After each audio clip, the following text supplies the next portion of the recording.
नमस्कार। भारत और न्यूजीलैंड के बीच महत्वपूर्ण एफटीए यानी मुक्त व्यापार समझौता हो गया है। प्रधानमंत्री नरेंद्र मोदी ने आज न्यूजीलैंड के प्रधानमंत्री क्रिस्टोफर लक्सन के साथ टेलीफोन पर बातचीत की और ऐतिहासिक, महत्वाकांक्षी और आपसी फायदे वाले भारत न्यूजीलैंड मुक्त व्यापार समझौते की संयुक्त रूप से घोषणा की।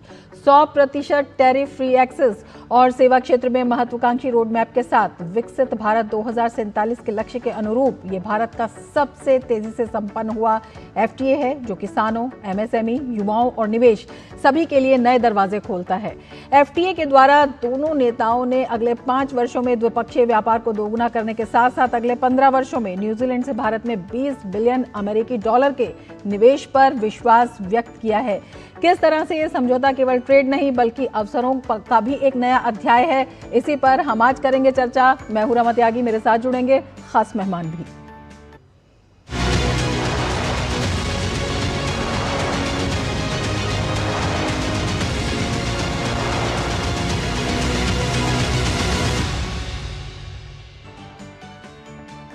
और अब आपको बता देते हैं एफटीए कहते किसे हैं। एफटीए का पूरा नाम है फ्री ट्रेड एग्रीमेंट, जो मुक्त व्यापार समझौता कहलाता है।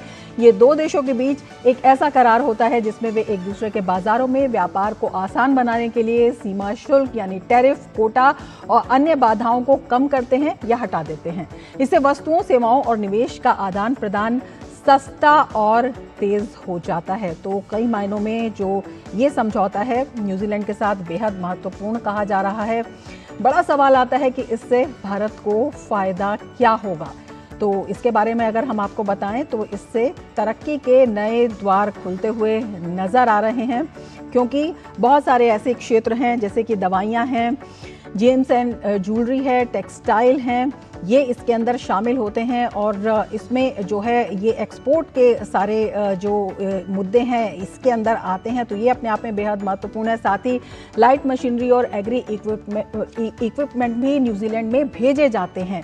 तो 100% निर्यात को जीरो टैरिफ पर मार्केट एक्सेस जो मिला है वो अपने आप में बेहद महत्वपूर्ण है। मैन्युफैक्चरिंग, पैकेजिंग, लॉजिस्टिक्स की अगर हम बात करते हैं और ट्रांसपोर्ट में रोजगार जो है उसको बढ़ावा मिलेगा। इसके साथ ही कामगारों, एमएसएमईज और छोटे एक्सपोर्टर जो हैं उनको भी इससे काफ़ी बेनिफिट मिलता नज़र आ रहा है, काफ़ी फ़ायदा मिलता नज़र आ रहा है।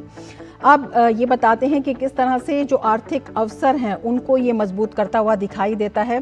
जैसा कि सभी जानते हैं, सॉफ्टवेयर, डिजिटल इंफ्रा और फिनटेक भारत की एक बड़ी ताकत है। इसके साथ ही हेल्थ केयर और एजुकेशन में भी भारत काफ़ी मजबूती के साथ काम कर रहा है। तो भारतीय आईटी और कंसल्टिंग कंपनियों की न्यूजीलैंड में आसान एंट्री होगी और उससे क्या होगा, उससे स्टार्टअप्स, एजुकेशन और टूरिज्म में नए मौके बढ़ेंगे। हाई सैलरी जॉब्स और टैक्स कलेक्शन जो है उसके भी बड़े प्लेटफॉर्म्स जो हैं वो मिलते हुए नजर आ रहे हैं। और ये काम कैसे करता है इसके बारे में बताएं तो एफटीए में भागीदार देश आयात पर लगने वाले टैक्स को घटाते हैं।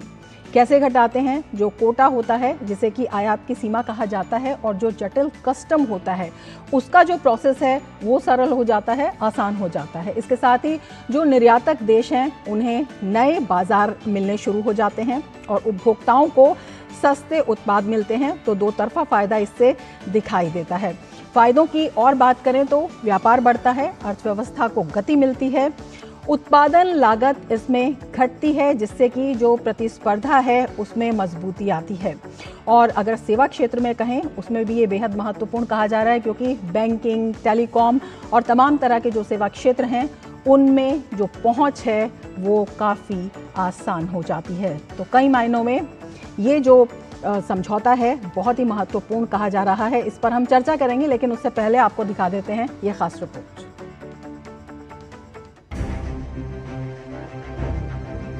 भारत न्यूजीलैंड मुक्त व्यापार समझौते पर सहमति।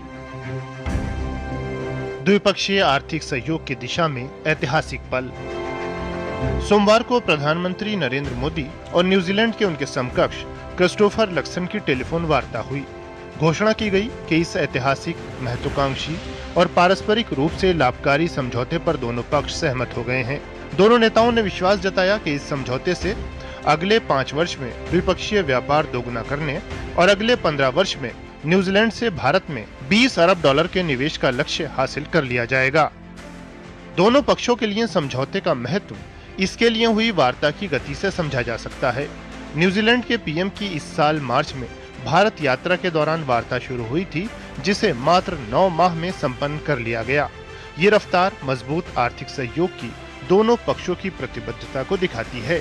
समझौते से द्विपक्षीय आर्थिक संपर्क बढ़ेगा, एक दूसरे के बाजारों में पहुंच का विस्तार होगा और रणनीतिक सहयोग में मजबूती आएगी। भारतीय पेशेवरों के लिए ये समझौता बड़े पैमाने पर अवसरों के द्वार खोलेगा। न्यूजीलैंड 5000 भारतीय पेशेवरों के लिए अस्थायी रोजगार प्रवेश वीजा और 1000 कार्य एवं अवकाश वीजा का समर्पित कोटा सुनिश्चित करेगा। इससे भारतीय डॉक्टरों, नर्सों, अध्यापकों, तकनीकी पेशेवरों और इंजीनियरों को लाभ होगा। भारतीय छात्रों को भी इस समझौते से बहुत लाभ होने जा रहा है। Students who go to New Zealand to study will now be eligible for a 2-year work visa if they take a degree course, 3-year work visa. कृषि उत्पादकता साझेदारी और किसानों की आय बढ़ाने में भी समझौता लाभकारी होगा। इसके तहत सेब, कीवी और शहद के लिए उत्कृष्टता केंद्रों की स्थापना की जाएगी। भारत ने इस समझौते में अपने किसानों और घरेलू उद्योगों के हितों का पूरा ध्यान रखा है। We have been very sensitive to protect all the sectors like farmers' interests in rice, wheat, dairy, soya and various other farmer products, agricultural products. भारतीय निर्यातकों के लिए ये समझौता अवसरों के असीमित द्वार खोलने वाला है।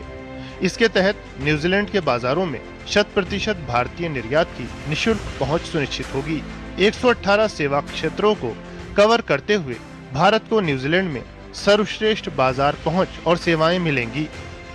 भारत न्यूजीलैंड मुक्त व्यापार समझौता वैश्विक वाणिज्य ढांचे में भारत की बढ़ती भूमिका को दिखाता है। विकसित भारत 2047 के विजन के साथ आगे बढ़ते देश की स्पीड और स्केल को दुनिया देख रही है और हर क्षेत्र में भारत के साथ साझेदारी सुनिश्चित कर रही है।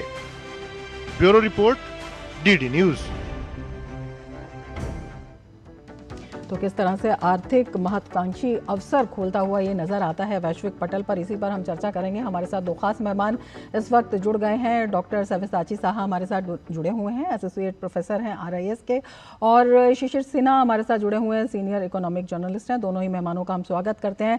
शिशिर, सबसे पहले हम आपसे समझना चाहेंगे, अगर तमाम पहलुओं को देखते हैं, बेहद महत्वपूर्ण बताया जा रहा है जो निर्यातक हैं उन्हें 100% शुल्क मुक्त पहुंच, किस तरह से इसे बताना चाहेंगे, क्या कुछ ये बदलाव लाएगा, इसका अर्थ क्या है और किस तरह से इससे एक बड़ा चेंज देखने को मिलेगा? अमेरिका के साथ जब परिस्थितियां हमारे अनुकूल नहीं रही, उसके बाद जरूरत ये रही कि हम नए बाजार में हम कैसे अपने आप की दखल, अपने जो पैठ है उसको बढ़ाते हैं। और आप देखिए कि ये पिछले कुछ दिनों के दरमियान ये जो है वो तीसरा FTA है जो कि साइन किया गया है। और इन तीनों FTA से एक बात साफ हो रही है कि हमको उस बाजार में अपनी पैठ बढ़ाने में मदद मिलेगी। ऐसा नहीं कि उस बाजार में हम मौजूद नहीं है, लेकिन उस बाजार में अपनी पैठ बढ़ाने में मदद मिलेगी।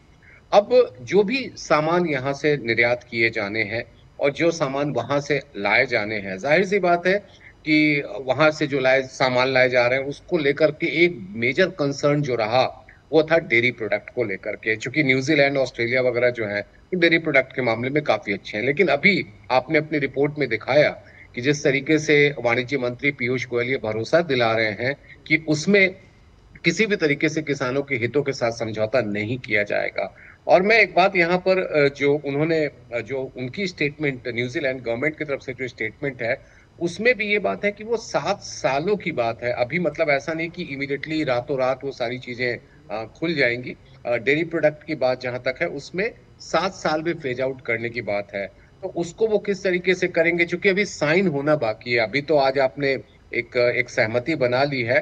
अब वहां पे जिसको कहते हैं ना कि दोनों देशों के संसद, वहां के संसद से जो इसका रेटिफिकेशन होगा उसके बाद इस पे साइन होगा। लेकिन मुझे ये लग रहा है कि 2 पहलू हैं। पहला कि भारत के जो सामान है उनके लिए बाजार में अपनी पैठ बनाने में मदद मिलेगी, और दूसरी तरफ अमेरिका की वजह से जो हम निर्यात में जो कमी महसूस कर रहे हैं उस कमी की कुछ हद तक भरपाई जो है इस व्यापार समझौते के जरिए संभव हो पाएगा।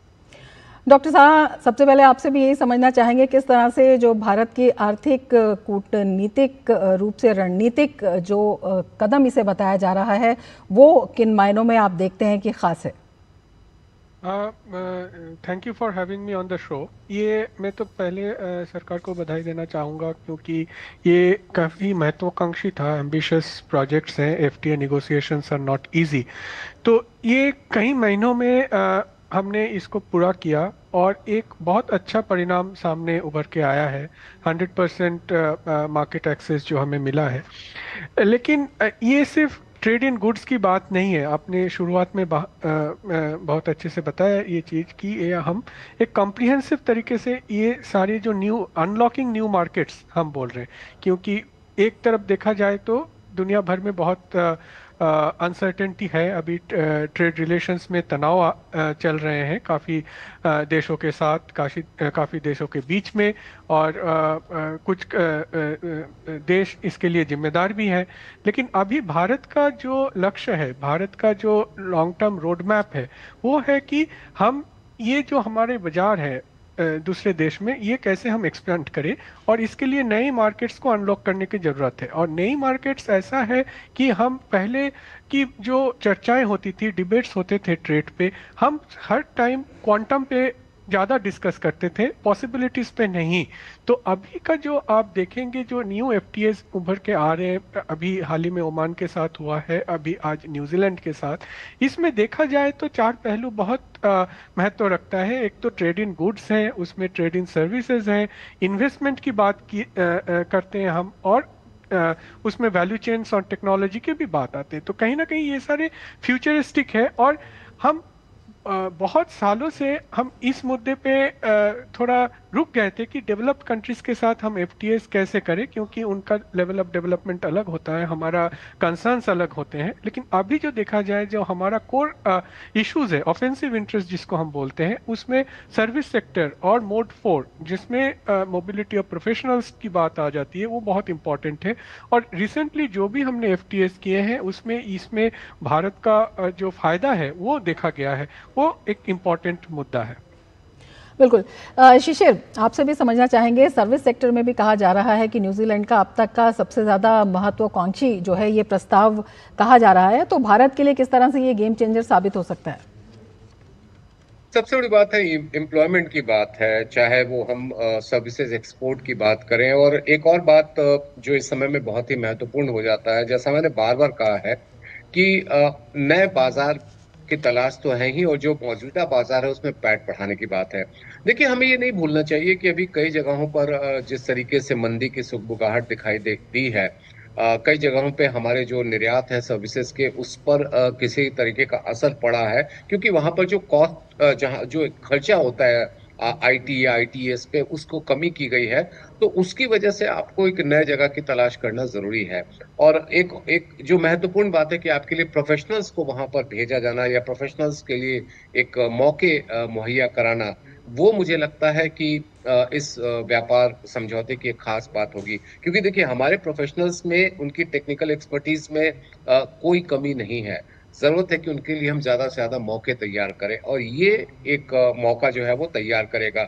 एक और बात यहाँ पर महत्वपूर्ण आप याद रखिएगा रमा, कि अमूमन हम लोग जब आईटीएस की बात करते हैं तो यूरोप की हम लोग बात करते हैं, यूएस की बात करते हैं।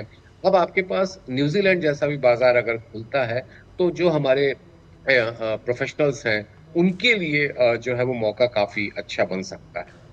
बिल्कुल। डॉक्टर साहब, आपसे समझना चाहेंगे, हिंद प्रशांत क्षेत्र में ये भारत की आर्थिक पकड़ को लगातार सरकार के द्वारा जिस तरह से कदम उठाए जा रहे हैं, कितना मजबूत करता है, और वो किन मायनों में ज़रूरी भी है?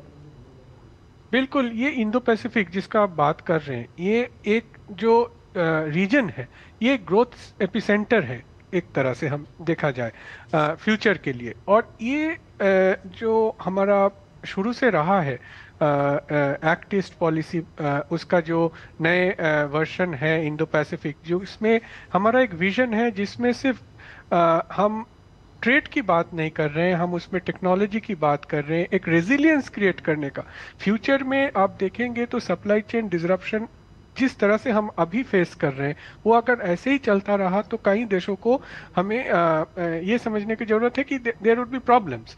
तो उसको किसी तरह से हेज करने के लिए, हमें रेजिलियंस बिल्ड करने के लिए इंडो पैसिफिक जो क्षेत्र है उसमें हमारा जो इकोनॉमिक टाइज है उसको स्ट्रेंथन करने का बहुत ज़रूरी है। और जैसे कंट्रीज़ लाइक ऑस्ट्रेलिया, न्यूजीलैंड जो हमारे साथ खास करके हमारा इकोनॉमिक इंटरेस्ट इन दो देशों के साथ जुड़ा हुआ है कई मामलों में, अलग अलग इमर्जिंग इकोनॉमीज इस रीजन में है। ये जो मल्टीपोलैरिटी की बात होता है फॉरेन पॉलिसी के एंगल से भी देखा जाए तो ये बहुत इम्पॉर्टेंट है। जो हमारा एग्जिस्टिंग रिलेशंस हैं, जो जिन कंट्रीज़ को हम खास मानते हैं उनके साथ और स्ट्रेंथन हो जाए और प्रिडिक्टेबिलिटी आ जाए उसमें, और इसमें जो है जो शक की गुंजाइश है वो कम होता जाए, जो ट्रस्ट डेफिसिट है वो बहुत हद तक मिनिमाइज होता है if we go into kind of formal agreements with this countries. बिल्कुल शिशिर, दो बातें इसमें बेहद महत्वपूर्ण आती हैं जब हम बात करते हैं भारत के श्रम प्रधान सेक्टर की।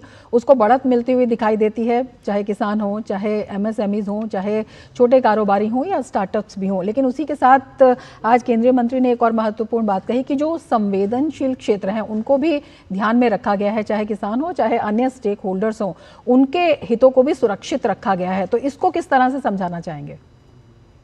देखिए, जो संवेदनशीलता की जहां तक बात आती है कि आप डेयरी प्रोडक्ट्स को लेकर के किस तरीके का उसमें प्रेफरेंस देते हैं, अब मैं न्यूजीलैंड सरकार का जो स्टेटमेंट है उसके ही कुछ हिस्से को मैं आपके सामने रखना चाहूंगा, जिसमें उन्होंने कहा है कि valuable new quota access for kiwi fruit and apples, वो जो है वहां पर इन्होंने कहा है कि अब ये देखिए कीवी फ्रूट के मामले में हमारे पास उस तरीके का उत्पादन है नहीं, या सेव की बात जरूर है। इसमें उन्होंने कहा है कि न्यूजीलैंड पहला देश बन गया है किसी भी भारतीय मुक्त व्यापार समझौते में जहां पर एप्पल के लिए एक सीक्वेंशियल एक जो प्रेफरेंशियल एक्सेस दिया गया है, और कीवी फ्रूट के मामले में भी ये स्थिति बनी है। ये देखिए यहाँ पर ऐसा नहीं कि बाकी हमने पूरी तरीके से कृषि उत्पादों के लिए जो है वो बाजार खोल दिया है। दूसरी बात यह कि जो दूसरे हॉर्टिकल्चर प्रोडक्ट हैं, चाहे वो चेरी हो, एवोकाडो हो, ब्लूबेरी हो, इस तरह के जो हॉर्टिकल्चर प्रोडक्ट है, इसके मामले में हमारे यहाँ कोई उस तरीके का उत्पादन नहीं है। हम जिन चीजों का उत्पादन करते हैं, अगर हमने उस बाजार को पूरी तरह से खोल दिया होता तो शायद एक बात होती, लेकिन हम वहां पर उन बाजार को खोल रहे हैं जहां पर हमारा उत्पादन नहीं है। हाँ, हालांकि सेव को लेकर के जरूर एक सवाल बन सकता है, क्योंकि वॉशिंगटन एप्पल के मामले में भी हमने ये पहले स्थिति देखी है। ये कैसे मामला इसको कैसे सुलझाया जाता है, उसका टैरिफ लाइन किस तरीके से रिजॉल्व होता है। हालांकि न्यूजीलैंड सरकार ये कह रही है कि प्रेफरेंशियल एक्सेस मिला है, लेकिन उस एक्सेस में टैरिफ रिडक्शन का जिक्र उन्होंने उस तरीके से नहीं किया जो उन्होंने कीवी के मामले में किया है। तो वो हमको देखना जो है वो हमारे लिए दिलचस्प होगा कि हम अपने सेब उत्पादकों के हितों का किस तरीके से ख्याल रखते हैं। बिल्कुल, तमाम जो इसके पहलू हैं इस पर चर्चा हम जारी रखेंगे, लेकिन उससे पहले वक्त हो चला है एक ब्रेक का। आप जुड़े रहिए डीडी न्यूज के साथ।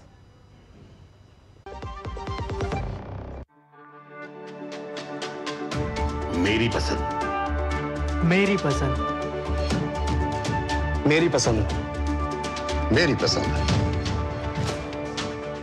हमारी पसंद, हम सबकी पसंद। मजबूत देश का मजबूत सरिया हो गया स्टील।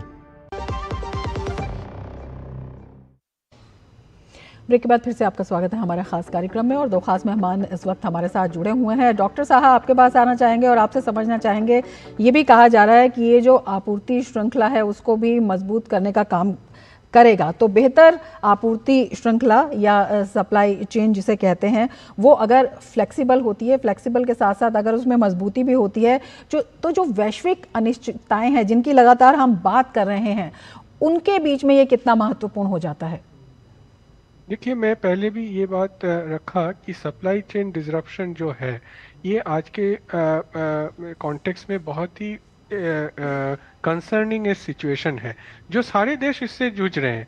लेकिन जो डेवलपिंग कंट्रीज हैं उस पे जो इम्पैक्ट है वो काफ़ी गंभीर है। भारत जैसा बड़ा देश जिसमें हम मेक इन इंडिया की बात कर रहे हैं, आत्मनिर्भरता की बात कर रहे हैं, जिसमें मैन्युफैक्चरिंग का हम काफ़ी मतलब पॉजिटिव आउटकम्स देखे हैं पिछले कई सालों में, जिस तरह से हमारा कुछ सेक्टर्स में एक्सपेंशन हो रहे हैं। बहुत एफडीआई का भी जो स्कोप है हमारे यहाँ पे वो बढ़ता हुआ दिख रहा है। तो इसका जो और टेक्नोलॉजी ओरिएंटेड इंडस्ट्रियलाइजेशन की बात हो रही है यहाँ पे, तो यहाँ पे सप्लाई चेन हम ऐसा है कि कई मायनों में तो हम आगे बढ़ जाएंगे, क्योंकि हमारा जो यहाँ पे इनिशिएटिव्स लिए जा रहे हैं उसमें हम जरूर कामयाब होंगे, मैन्युफैक्चरिंग बेस बढ़ेगा, इंडस्ट्रियलाइजेशन में भी काफ़ी फायदा होगा। लेकिन बहुत सारी चीज़ें ऐसा है जो रॉ मटेरियल्स हैं और खास करके कुछ पार्ट्स एंड कंपोनेंट्स हैं, ये सब का जो जिससे सप्लाई चेन बनता है उसमें कहीं ना कहीं अगर अनसर्टेनिटी आता है, कोई थ्रेट का गुंजाइश रहता है, तो कहीं ये एक अनसर्टेनिटी का माहौल बना रहता है। और काफ़ी सारा देशों के साथ अगर हमारा सुसंबंध है, हम उनके साथ एक प्रेडिक्टेबल ट्रेडिंग रिलेशन में जा सकते हैं, तो कहीं ना कहीं ये टेक्नोलॉजी एंड नॉलेज फ्लो के बारे में हम बहुत ज़्यादा कॉन्फिडेंट रह सकते हैं। और जो हम हाई स्किल्ड प्रोफेशनल्स की बात कर रहे हैं, स्टूडेंट्स की बात कर रहे हैं, ये देखा जाए तो फ्यूचर के लिए इनोवेशन इकोसिस्टम को स्ट्रेंथन करने वाली बात है, नॉलेज शेयरिंग की बात है, जो कहीं ना कहीं हमारे जो नॉलेज इंटेंसिव सेक्टर्स हैं, सर्विसेज में भी और मैन्युफैक्चरिंग में भी, ये हमें फायदा देगा। और it actually helps in de-risking some of the current supply chain disruptions that we see. शिशिर, आपसे समझना चाहेंगे, जब हम स्किल की बात करते हैं और स्टार्टअप्स की बात करते हैं और बेहतर प्रोफेशनल्स की बात करते हैं, तो स्टूडेंट्स के लिए भी इसमें बड़े मौके हैं, चाहे वर्क वीज़ा हो, पोस्ट स्टडी वीज़ा हो। ये अपने आप में कितना महत्वपूर्ण कदम है और ये किस तरह से अवसर खोल रहा है, विशेषकर जो 5,000 रोजगार प्रवेश वीज़ा की बात कही जा रही है? क्योंकि विद्यार्थियों के लिए अगर आप बात करें तो विद्यार्थियों के लिए इस समय एक बहुत ही महत्वपूर्ण मुद्दा ये हो जाता है। और खास तौर पे आपको याद होगा कि जब से रूस यूक्रेन वाली स्थिति बनी उसके बाद और अमेरिका में जिस तरीके से वीजा के ऊपर कई तरह के प्रतिबंध लगाए गए, तो वहां पर ये बात बहुत महत्वपूर्ण हो गया था कि इन विद्यार्थियों के लिए कुछ नए क्षेत्र, नए संभावनाएं हैं कि नहीं। और ये जो मुक्त व्यापार समझौता, और चूंकि एक न्यूजीलैंड एक ऐसा देश है जहां पर संभावनाएं काफी बेहतर है, वहां पर विकास की स्थिति काफी अच्छी है, वहां पर कारोबारी संभावनाएं काफी बेहतर है, तो इन छात्रों के लिए भी जो है वो एक स्थिति अच्छी बनेगी। हालांकि ये भी सवाल उठाया जा सकता है कि क्या उनकी शिक्षा प्रणाली और जो बाकी देशों में जहां पर भारतीय छात्र काफी बड़ी संख्या में जाते हैं, क्या उनमें कोई बराबरी देखने को मिल सकता है? बिल्कुल, मुझे लगता है कि उनकी शिक्षा प्रणाली, उनकी शिक्षा व्यवस्था जो है वो काफी बेहतर है। और इंडस्ट्रियल जो खासतौर पर उनका जो मैन्युफैक्चरिंग सेक्टर में जो उनका इंजीनियरिंग में जिस तरीके का उनका परफॉर्मेंस रहा है, एग्रीकल्चर टेक्नोलॉजी में जिस तरीके से उनका परफॉर्मेंस रहा है, वो चीजें हमारे लिए काफी महत्वपूर्ण हो जाएगी। तो मुझे लगता है कि छात्रों के लिहाज से उनके लिए एक अच्छा विकल्प साबित होगा अगर वो इन बाजार में जाकर, इन क्षेत्र में जाकर के अपनी शिक्षा पूरी करते हैं और वहां पर जो कारोबारी संभावनाएं हैं उसका दोहन करते हैं। बिल्कुल डॉक्टर साहब, $20 बिलियन निवेश की प्रतिबद्धता है वो जताई गई है, तो ये अपने आप में कितनी महत्वाकांक्षी लगती है, और इसके साथ ही इससे जो मेक इन इंडिया विजन है वो कितना मजबूत होता हुआ दिखाई देता है? हाँ, ये जो आपने कहा, मैं पहले भी जिक्र किया हूँ कि आज के जो ट्रेड एग्रीमेंट्स और कॉम्प्रिहेंसिव इकोनॉमिक पार्टनरशिप एग्रीमेंट्स बन रहे हैं उसमें सिर्फ गुड्स को प्रायोरिटीज नहीं दिया जा रहा है, क्योंकि we have our defensive interest in trading in goods. उसके साथ साथ सर्विसेज, एफडीआई, टेक्नोलॉजी, ये सारे मुद्दे पे चर्चा हो रही है। सारे मुद्दे एग्रीमेंट का पार्ट बन रहे हैं जो एक नया आयाम दे रहे हैं। और ये कमिटमेंट्स जो पहले भी हमने यूरोप के जो EFTA हुआ था उसके बारे में हमने देखा था, अभी न्यूजीलैंड के साथ हम देख रहे हैं, बाकी देशों के साथ देख रहे हैं कि FDI एक बड़ा मुद्दा है। FDI को अट्रैक्ट करने के लिए you have to create conducive conditions.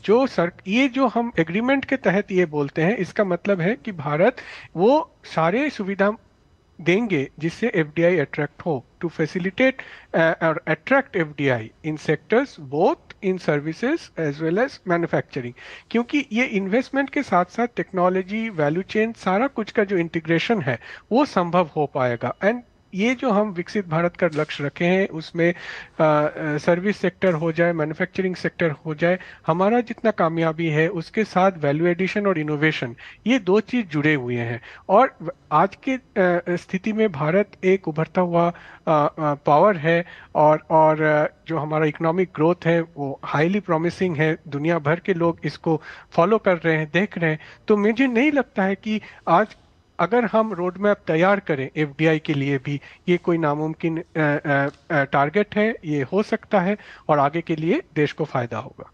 शिशिर, अंत में एक छोटा सा सवाल आपसे करना चाहेंगे। जो इसकी समय के बारे में काफ़ी चर्चा हो रही है, 9 महीने का सबसे तीव्र गति से होने वाला, ये भारत की जो नई ट्रेड नीति है उसकी तीव्रता को भी दिखाता है, और जिस तरह से इसमें तमाम सेक्टर्स में बात की गई है, नॉन टैरिफ बैरियर्स को भी आसान बनाने की बात की गई है, और इसके साथ ही जो विकसित भारत 2047 का विजन है उसमें भी कह रहे हैं कि अहम भागीदारी होगी। तो इसके बारे में क्या बताना चाहेंगे?